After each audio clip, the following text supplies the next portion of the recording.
Your growth will not always be celebrated. In fact, sometimes it'll be met with silence, sarcasm, maybe even rejection. And it's not because you've done something wrong. It's because your evolution unsettles people who are invested in things staying exactly as they are. I remember a conversation where someone I loved said, "You're just so different lately." And they didn't mean it as a compliment. What they were really saying was, "I miss the version of you that didn't challenge me." Let's dive into it. Growth disrupts familiarity. People build entire emotional systems, friendships, family roles, even marriages around who we used to be. When we grow, especially when we begin to set boundaries or change patterns, we unknowingly challenge the roles others assign to us. Psychologically, it's called homeostasis. Systems resist change to stay balanced. So your transformation, it's not just personal, it sends ripple effects. And not everyone is ready to swim. And here's where it gets tricky. Many of those systems were never designed with your wholeness in mind.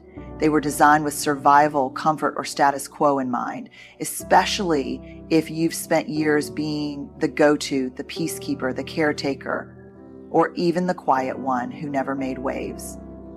I've seen this happen over and over, both in my research and in my own life. The moment someone starts to heal, to grow, to say, "That doesn't work for me anymore," there's often an immediate shift in how they're treated. Not always, but often. The people around them start to squirm, conversations change, eye contact drops, jokes come with an edge, and sometimes silence walks into the room wearing the clothes of punishment. Why? Because your evolution interrupts their emotional choreography. You are playing a part in someone else's comfort, whether you realized it or not. And when you stop playing that part, when you step off the stage and start writing your own script, it makes others question their roles, their patterns, and in some cases, their own avoidance. Now, here's something we don't talk about enough. This isn't just about haters or toxic people. We love that narrative because it's easy to dismiss and distance. But this kind of disruption, it can come from people who deeply love us. People who mean well, people who are good people. That's why it hurts so much, because love doesn't always come with the skills to navigate someone else's growth. Sometimes the people closest to you will say, "You've changed," and they'll say it like it's a bad thing. And that's when you have to pause, breathe, and remember, yes, I've changed, and I worked really hard for that. Growth is inconvenient for you and for others. But it is necessary. It requires you to stretch beyond what's familiar, and that stretch often pulls at the ties that bound you to who you used to be. It's like when you rearrange furniture in your living room. You know it'll feel better, more open, more functional, but for a few days you keep bumping into the coffee table because your brain is still walking through the old layout. People around you do the same. They keep trying to walk the old path, ask you for the same emotional labor, expect the same compliance, hope you'll be the same person they can lean on without considering your load. When you stop playing along, it makes them uncomfortable. And sometimes that discomfort turns into distance or disapproval, but that's not your cue to go back. That's your confirmation that you've moved forward. You're not abandoning them, you're reclaiming yourself. Rejection is often a reflection, not a judgment. When people push back on your growth, it often says more about where they're stuck than about where you're going. A study on self-concept threat from the Journal of Personality and Social Psychology showed that when someone close to us succeeds, we unconsciously compare, and it can trigger fear, inadequacy, or jealousy. That emotional reaction, it's rarely about you. It's about what your courage exposes in them. I can't tell you how many times I've sat across from someone in tears, not because they did anything wrong, but because they felt hurt by the way someone reacted to their progress. They started therapy. They stopped overfunctioning. They said no for the first time in years. And what they got back wasn't pride or support. It was distance, or worse, criticism disguised as concern. Don't get too full of yourself. This is just a phase, right? You used to be more humble. The thing is, when you grow, you shine a light, not a spotlight to show off, but a light that makes it harder for others to avoid seeing their own stuck places. That kind of light can feel blinding when someone's lived in emotional dimness for a long time.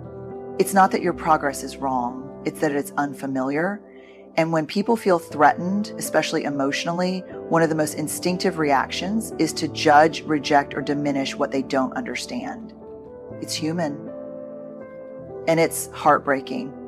Because when you're stepping into the most honest version of yourself, you hope others will meet you there. You hope they'll say, I see you and I'm proud of you. But what you often get instead is discomfort. And if that person hasn't done their own work, they'll project that discomfort onto you. It's worth repeating, rejection is often a reflection of unhealed wounds, of dreams deferred, of boundaries never set, and sometimes of fears so old and quiet that the person doesn't even know they're running the show. This is where we need emotional clarity more than emotional closure. We don't need to justify our growth to people who haven't learned how to value it, and we don't need to absorb their reaction as truth.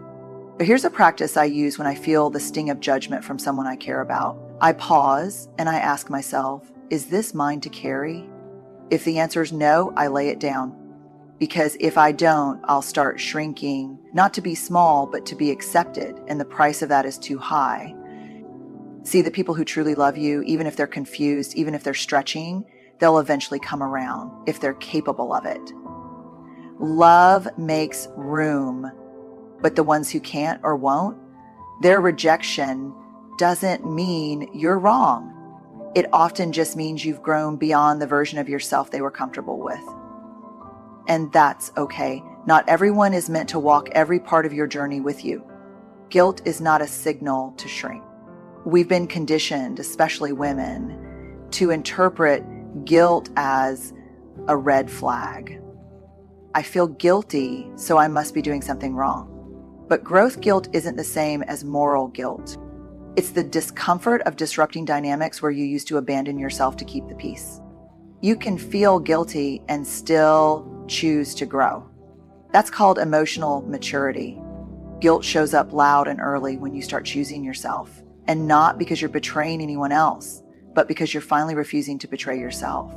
But if no one ever taught you the difference between healthy guilt and learned guilt, it can feel the same in your body, that tightness in your chest, the swirling thoughts of, maybe I'm being selfish, maybe I should just let this go, maybe I'm asking for too much. Sound familiar?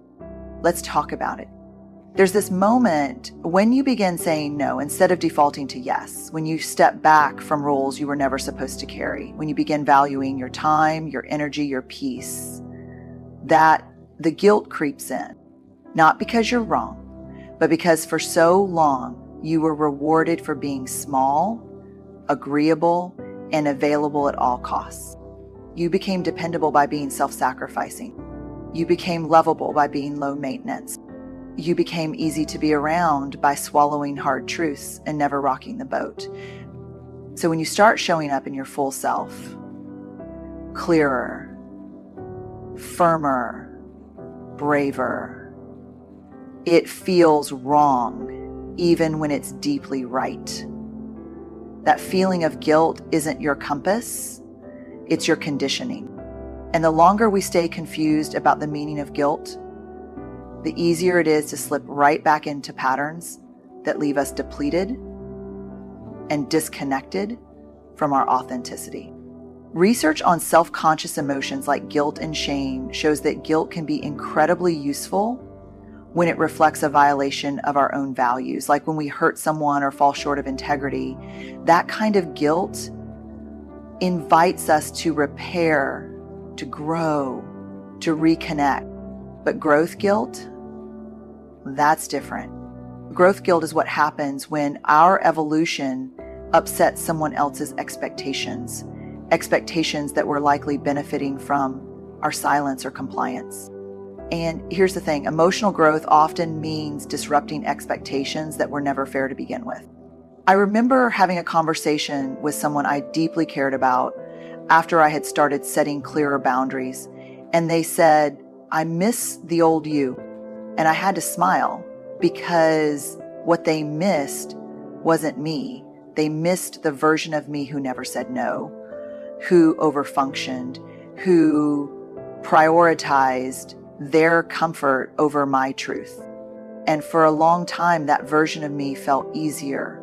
It kept the peace. It kept me light, but it also kept me exhausted. So I've learned to sit with guilt, not to obey it, but to listen to what it's trying to teach me. And more often than not, it's not telling me to go back. It's telling me I've entered unfamiliar but necessary territory. Growth will trigger guilt, but guilt is not always a warning sign. Sometimes it's just the emotional residue of an old identity being shed. You don't owe everyone access to the new you.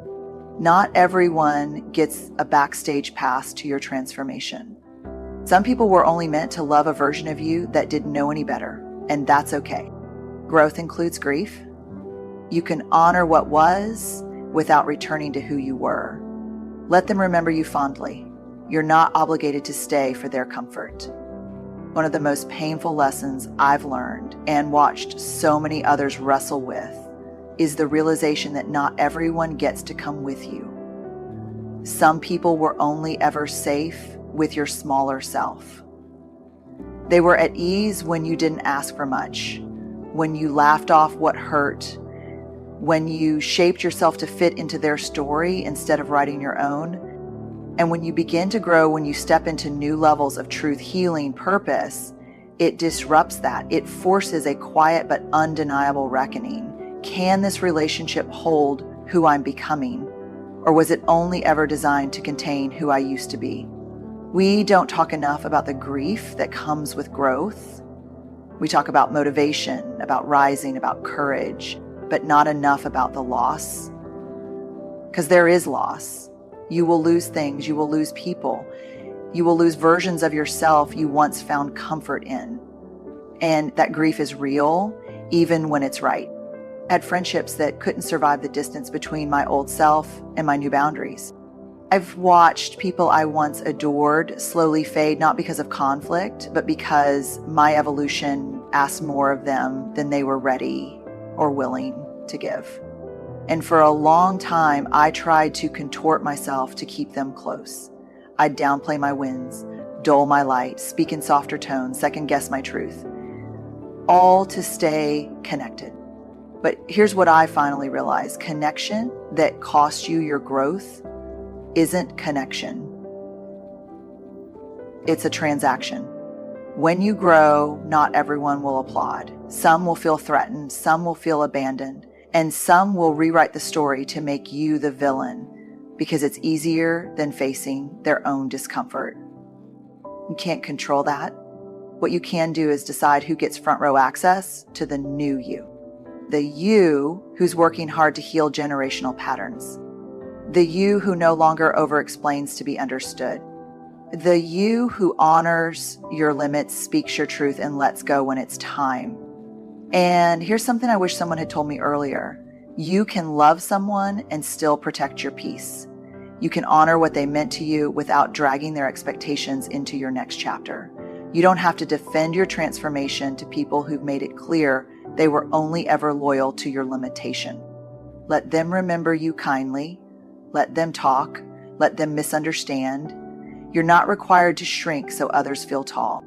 Not everyone is meant to see this version of you. And that's not cruelty, that's clarity. Your peace will feel loud to those who thrive in chaos. Peace isn't always quiet. In fact, to people who are used to dysfunction, people who thrive in emotional chaos, your calm might sound like thunder because you're no longer reacting, chasing, fixing, or over-explaining. You're just steady. And for those who feed on drama or control, that calm feels like rejection. Let's pause here because this truth is both tender and heavy. For many people, chaos is comfort.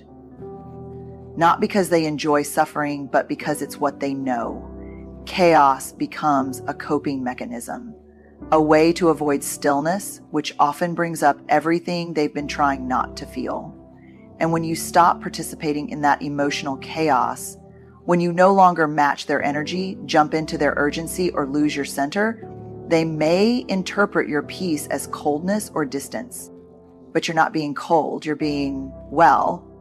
And here's the paradox. Sometimes the healthier you become, the more foreign you feel to people who haven't done that work.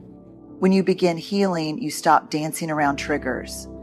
You stop absorbing moods. You stop joining conversations rooted in scarcity or blame. You stop playing the role of emotional firefighter, rushing in to rescue people from their own consequences. That kind of presence, the kind that says, I'm not available for chaos anymore, can be deeply unsettling to those who are used to pulling you in with guilt, urgency, or volatility. Now, let's be clear. This isn't about self-righteousness or cutting everyone off. This is about recognizing that peace is a practice. And when you commit to practicing it, it will challenge your old dynamics and sometimes even the people in them. I remember a woman I spoke with during a workshop. She had grown up in a household where yelling was love, control was safety, and silence meant punishment. As an adult, she began doing the work, therapy, boundaries, nervous system regulation. And one day she told me, I walked into a room where my family was arguing, and for the first time, I didn't feel the need to fix it. I just stood there, calm, present, and they all looked at me like I was the problem. Her peace disrupted the pattern, and that made her feel alienated, even though she was finally aligned with herself. This is where the real work begins, not just learning how to stay regulated, but learning how to stay rooted in your peace, even when others misinterpret it. You will be tempted to prove that you're still there for them, to step back into old roles just to soothe someone else's discomfort. But peace isn't passive. It's a boundary, a choice, a sacred refusal to betray yourself again just to keep someone else emotionally comfortable. And when you choose peace, it doesn't mean you don't care. It means you care deeply about your well-being, your healing, your truth. And when that peace feels loud to others, you don't have to turn down the volume. You just keep choosing it again and again, even when it's misunderstood. Especially then, here's what I know for sure. Your growth is not the problem. Your voice, your boundaries, your peace, your clarity, they are not flaws. They are evidence that you've survived what tried to silence you, that you've chosen discomfort over resentment, that you're willing to lose approval before you lose yourself again. Will it offend some people? Yes. Will it disrupt relationships that were built on your silence or sacrifice? Probably. But the cost of staying small, of playing a role to keep others comfortable, is far greater than the discomfort of being misunderstood. You are not too much. You are not selfish. You are just finally becoming who you were meant to be before the world taught you to shrink. So give yourself permission to grow, even if it makes others uncomfortable. Not out of rebellion, not out of bitterness, but out of love, out of self-respect, out of the deep, unwavering belief that your wholeness matters. Because it does. You're not here to be digestible. You're here to be real. So let them talk. Let them wonder. Let them drift. You don't owe everyone access to the healed, rising, resilient version of you.